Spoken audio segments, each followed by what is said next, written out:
देवियों भाइयों, विचार सम्मेलन की इस 15वीं कड़ी में आपका हार्दिक स्वागत। आइए गायत्री महामंत्र के द्वारा अपनी प्रज्ञा को जगाने के लिए उस महाप्रज्ञा से प्रार्थना करें ताकि हमें सन्मार्ग की ओर प्रेरित करे, सद्बुद्धि हमें प्राप्त हो। ओम भूर्भुवः स्वाहा तत्सवितुर्वरेण्यं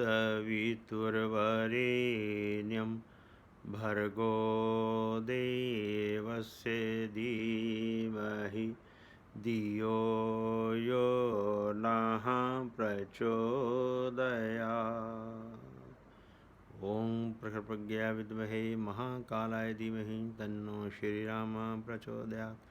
ओम सदर श्रद्धा विद्महे महाशक्ते धीमहि तन्नो भगवते प्रचोदयात्। शक्ति स्वरूपा देवियों, देवतुल्य भाइयों, आज सुबह परम पूज्य गुरुदेव की अमृतवाणी सुनी।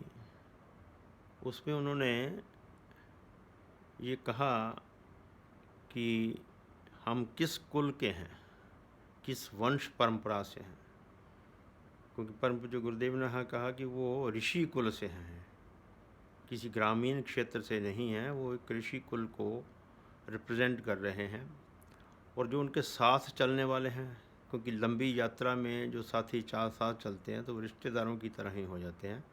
इसलिए हम सभी का भी उन्होंने ऋषि कुल ही कहा कि हम सभी ऋषियों की संतानें हैं।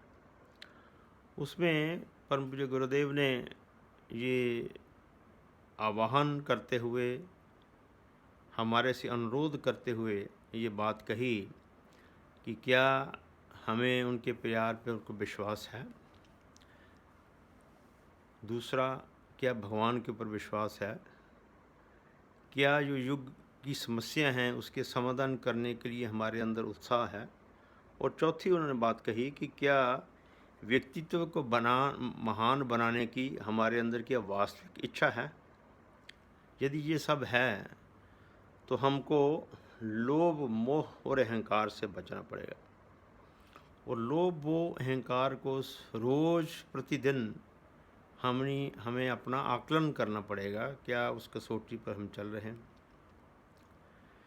इसी को हमारे परम श्रद्धेय जी, परम आदरणीय जी कल श्रावणी पर्व के ऊपर जो पहले पत्र भी आया था कि बहन आपसे रक्षा के लिए, क्योंकि ये रक्षाबंधन है, उसके लिए निवेदन कर रही हैं, उसके लिए कह रही हैं।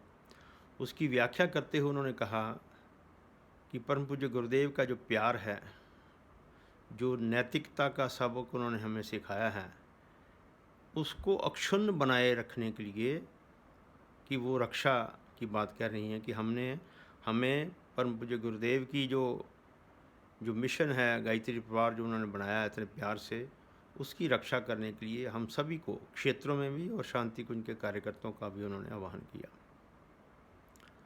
इन सब का अवलोकन करने का, निरीक्षण करने का ये समय चल रहा है। जिस दौर से हम गुजर रहे हैं वो हम सब भली प्रकार जानते हैं। अभी पिछले दिनों जिनसे हम अपेक्षा कर रहे थे, लगातार 3 महीने से ये वीडियो डाले जा रहे हैं और 2 महीने से लगभग हमारे भाई नित्यानंद पटेल जी गुजरात से, उन्होंने पत्र लिखे इनको।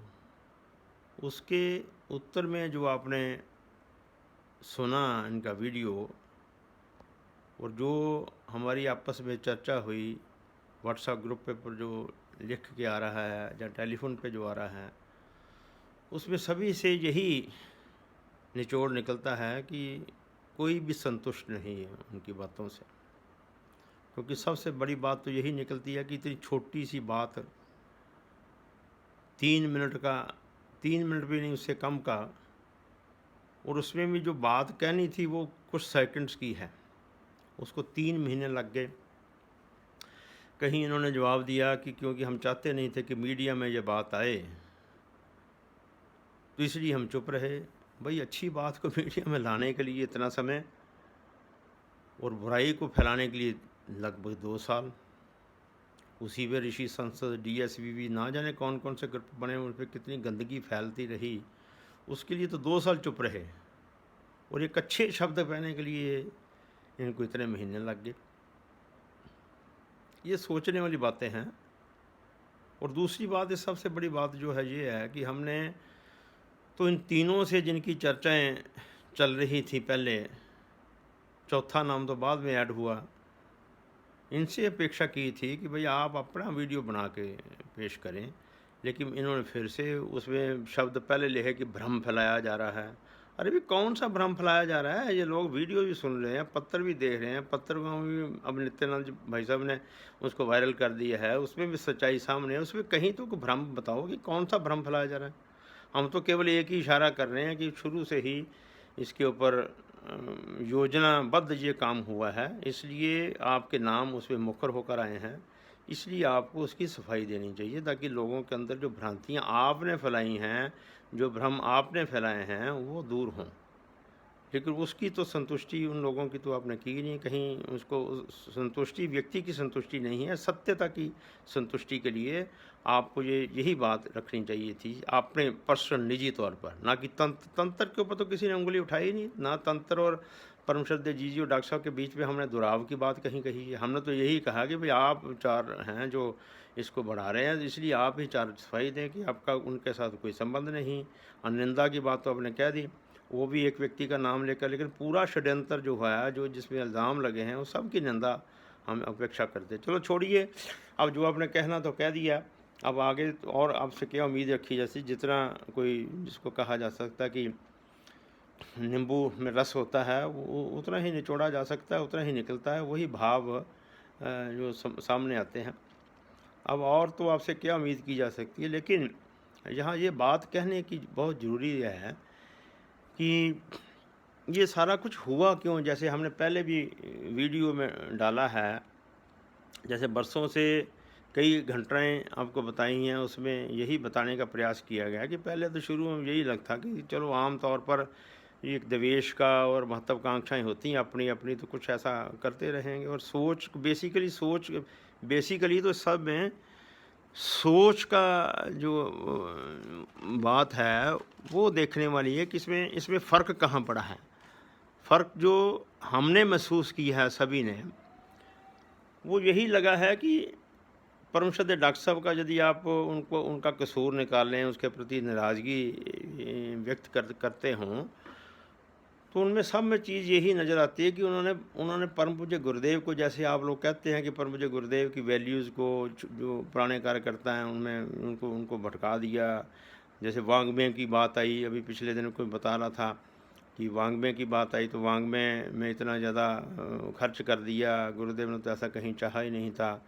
और जो जितनी भी ये 1995 की अर्धपूर्ण होती और 2000 की पूर्ण होती हुई है, उसमें जो गुरुदेव ने कहा था वैसा किया ही नहीं है, और ऐसा नहीं किया, वैसा नहीं किया, इस प्रकार की बातें आती हैं। उसमें मैं जो मैं समझता हूँ, जहाँ मेरे साथी जो समझते हैं, वो यही बात निकल के सामने आती है कि डॉक्टर साहब ने तो केवल पैकेजिंग जो है उसको बढ़िया बनाने का प्रयास किया। वैल्यू एडेड जिसको कहते हैं सर्विस, आजकल बड़ा ये फेमस होता है ना, वैल्यू एडेड सर्विस देनी और उसकी पैकेजिंग अच्छी बना देनी ताकि लोगों को अट्रैक्ट किया जा सके। उसमें तो उन्होंने गुरुदेव के कहीं शब्दों को या गुरुदेव की बातों को कहीं बदलने का कोई प्रयास ही नहीं है। जितने भी उन्होंने काम आज तक किए हैं, आप ये इन तीनों चारों से पूछो कि भाई आपके पास पिछले 20-30 साल में आपकी क्या उपलब्धि है, आपके वही प्रवचन रटे रटाए।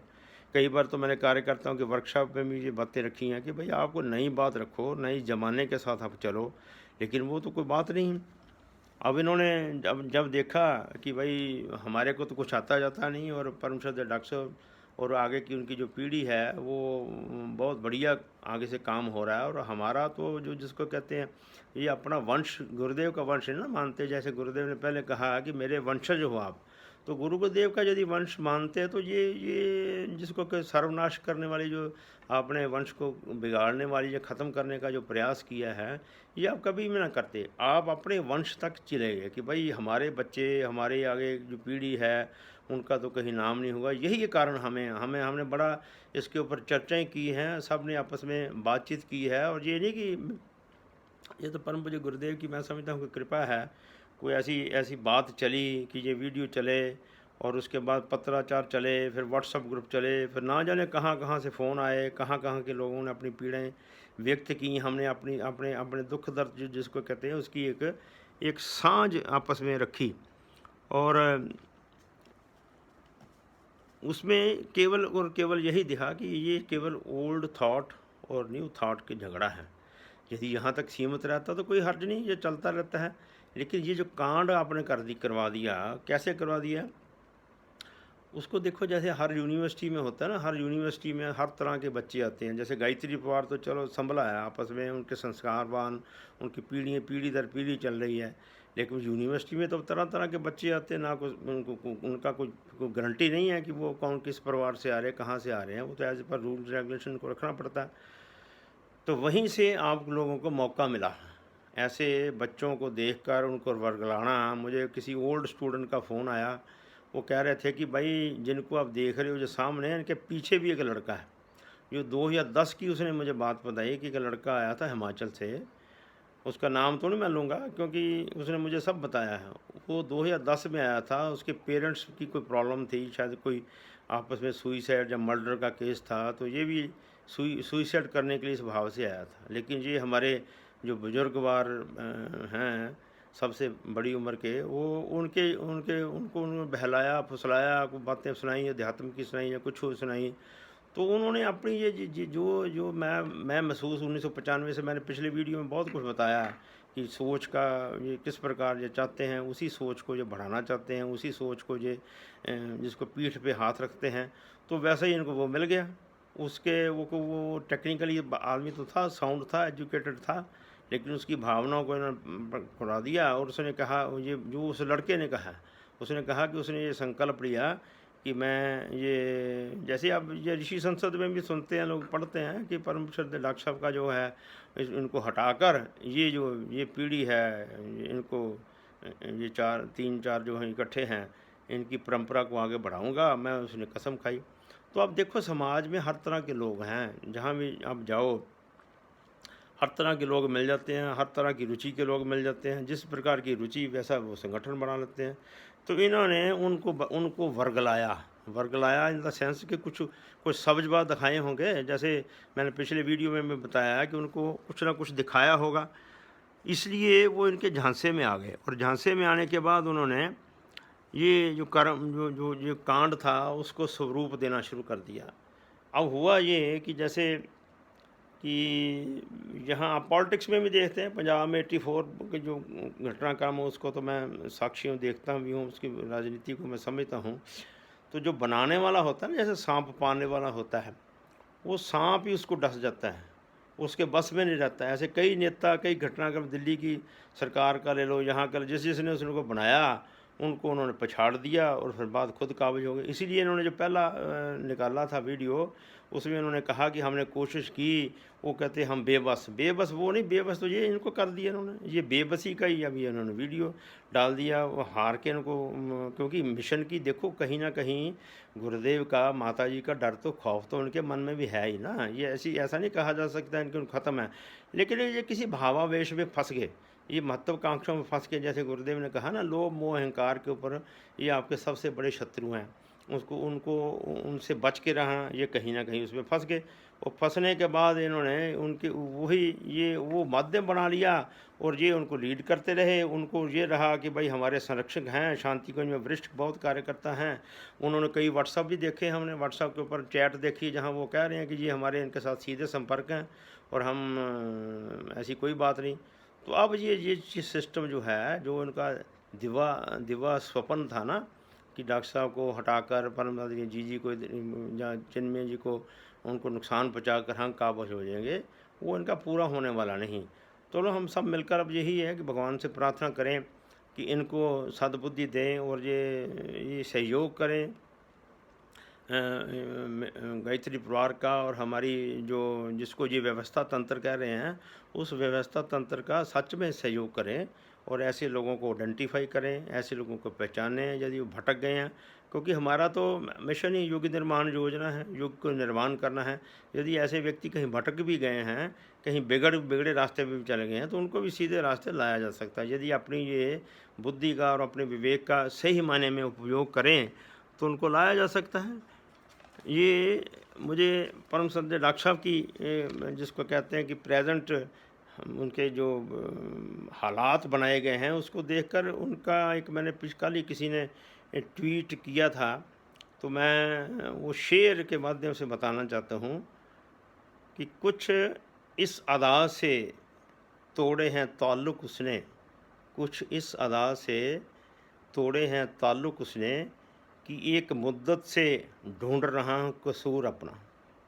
उनका कसूर क्या है ये मुझे भी समझ नहीं आती कि भाई उन्होंने किया क्या है ऐसा कि जो लोग इतना बड़ा उनके ऊपर दोषारोपण करते हुए उन लोगों को शर्म तक नहीं आई। उन्होंने महसूस नहीं किया कि परम श्रद्धेय जीजी जो गुरुदेव की बेटी हैं, जो उनकी संकल्प पुत्री हैं, उनके ऊपर टिकेगा कहाँ और जुर्रत कैसे की, हिम्मत कैसी। हिम्मत वही कर सकता जो मिशन का दुश्मन है, जिसको मिशन से कोई लगाव नहीं। और इन तीनों चारों ने अपनी लालसा को पैदा करने के लिए कहीं ना कहीं उनको बढ़ावा दे दिया। पछतावा तो उनके मन में ही रहा होगा, क्योंकि ये पैकेजिंग का सिस्टम तो मैं शुरू से देख रहा हूँ। मैं भी मिशन में जब नया लगा था,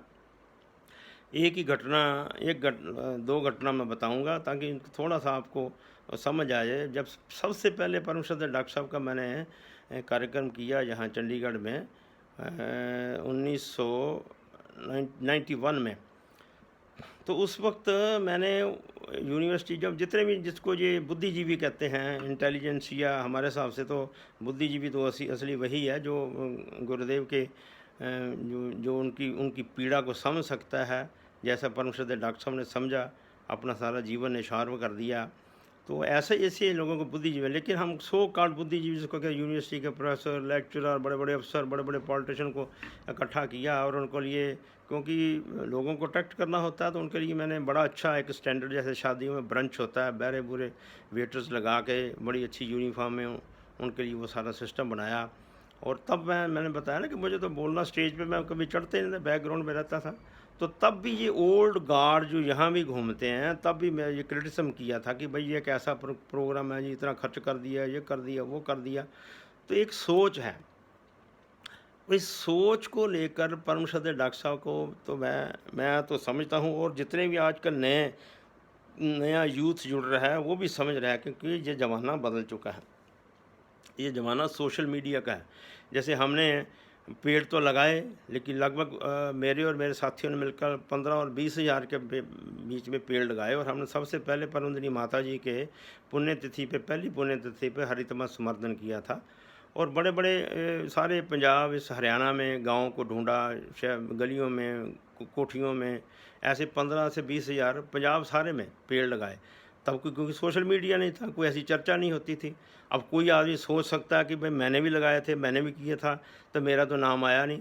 तो ये भाई समय की मांग है, समय की है। अब आप प्राणों लोगों में यही है कि भाई हमने तो बरसों लगा दिए, हमने तो ये कर दिया, हमने वो कर दिया, हमारा कभी नाम नहीं है। अब ज़माना बदला है। अब देखो योजना गुरुदेव की है, योजना में कहीं कोई भटकाव हो, या योजना में कहीं को कमी हो, या गुरुदेव की वैल्यूज़ को बढ़ाने में कहीं कमी हो, अब स्वरूप बदला है। जैसे मैंने कहा कि वैल्यू एडेड सर्विस है, पैकेजिंग का ज़माना है, सोशल मीडिया का ज़माना है।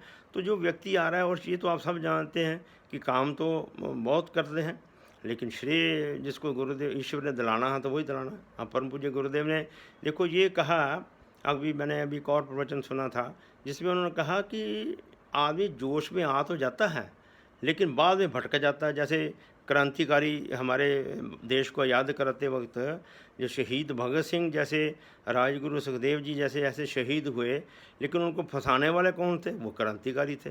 चंद्रशेखर आज़ाद जी को जब उन्होंने स्वयं को गोली मारी, तो उस वक्त भी कौन था? अपने साथी थे। तो गुरुदेव ने कहा कि ये वही क्रांतिकारी मुखबिर बन जाते हैं। क्यों बन जाते हैं? कि उसी को जिसकी तरफ उन्होंने इशारा किया कि लोभ, मोह, अहंकार, उसके चक्कर में फंस जाते हैं। लोभ का माने डर भी होता है, भय भी होता है। तो वो तीनों में फंस जाते हैं। यही हो रहा है।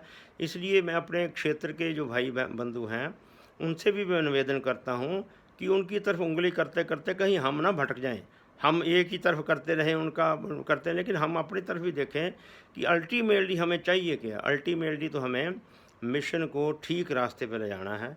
जहाँ जहाँ बुराई दिखती है, जहाँ जहाँ, क्योंकि ये कहा गया कि बुरा व्यक्ति नहीं होता, उसके गुण हैं। व्यक्ति तो वही है, स्वरूप से वो वैसे ही दिखता है, वैसे ही रहता है, लेकिन उसके दुर्गुणों को मिटाना। जिस परंपरा से परम पूज्य गुरुदेव ने इस परंपरा को बनाया, जिसको परम श्रद्धेय डॉक्टर साहब परमादरणीय जी निभा रहे हैं, उसी प्रेम के साथ, इतना प्रेम, इतना सद्भाव आज भी है। जब उनके ऊपर इतना ज़्यादा, इतना इतना कष्ट वो सह रहे हैं, और समाज को सारे को जवाब देना हमारी सबकी जिम्मेवारी। हम केवल ये इन व्यक्तियों के पीछे लगे रहे तो हमारा क्या होगा। हम भी सोचें कि हमने अल्टीमेटली गायत्री परिवार को ऊंचाइयों तक लेके जाना है, उस मिशन को, उस योजना को संपन्न करवाना है। इसलिए हमें अपने ऊपर भी नियंत्रण रखना पड़ेगा। अब इनका जो इन्होंने जो कहना तो कह दिया, अब सब दुनिया को समझ आ गई कि ये कहाँ खड़े हैं, इनकी सोच कैसी है। अब इनको छोड़ो, हम अपना काम करें। हम मिशन को, उनकी गरिमा को बनाने के लिए ऐसे छोटे छोटे वीडियो, ऐसे पत्र अपने सहयोग के साथ व्हाट्सएप पे और मैसेज लोगों को देने से, गुरुदेव के वीडियोस, गुरुदेव के प्रवचन, गुरुदेव के ख्यालात, हमारी योजना जो है उसको फैलाने के लिए अब हम तत्पर रहें। क्योंकि ये हमें पूरा यकीन है, हम सभी को, कि ये कुछ समय की बातें रह गई हैं। ये जो कोर्ट कचहरी का मामला है, क्योंकि ये निष्कलंक अवतार की योजना है, तो इसको कलंक लगने का सवाल ही पैदा नहीं होता। वो निष्कलंक अवतार जिन्होंने स्वयं अपने दामाद को चुना, जिन्होंने अपनी बिटिया को जन्म दिया, और आगे उनकी धरोहर परिवार जो आगे बढ़ता चला जा रहा है, उसकी सुरक्षा के लिए, उसकी रक्षा के लिए, उनके मनोबल को बढ़ाने के लिए हमें हमेशा तत्पर रहना चाहिए। और नेगेटिविटी जो जो इन्होंने फैलाई है, उसको काटने के लिए हम क्षेत्र के जो भाई बंधु हैं, या शांति कुंज में जो हमारे वरिष्ठ भाई और हैं, वो इसके लिए तत्पर हो। इन्हीं शब्दों के साथ मैं अपनी वाणी को विराम देता हूँ, आपका धन्यवाद करता हूँ। ओम शांति।